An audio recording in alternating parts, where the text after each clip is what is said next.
নতুন প্রমোতে দেখতে পাওয়া যায় ইন্দ্রাণী গাঙ্গুলির ঘরেতে আজ কাঁকড়া বিছের দল ঢুকে পড়েছে। এ দেখে ভীষণই ভয় পেয়ে যায় ইন্দ্রাণী।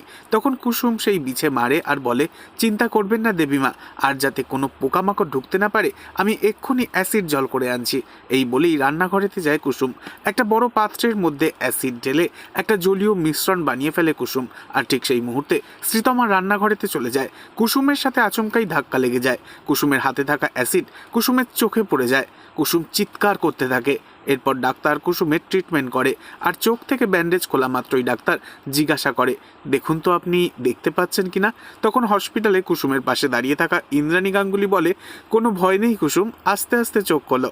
এরপর কুসুম চোখ খোলে ঠিকই, কিন্তু কুসুম চোখে কিছু দেখতে পায় না, অন্ধ হয়ে যায় কুসুম। তবে কি কুসুম আর কখনো চোখে দেখতে পাবে না? নেক্সট আপডেট নিয়ে ফিরছি খুব শীঘ্রই। ততক্ষণের জন্য সাবস্ক্রাইব করে আমাদের সাথেই থাকবেন। ধন্যবাদ।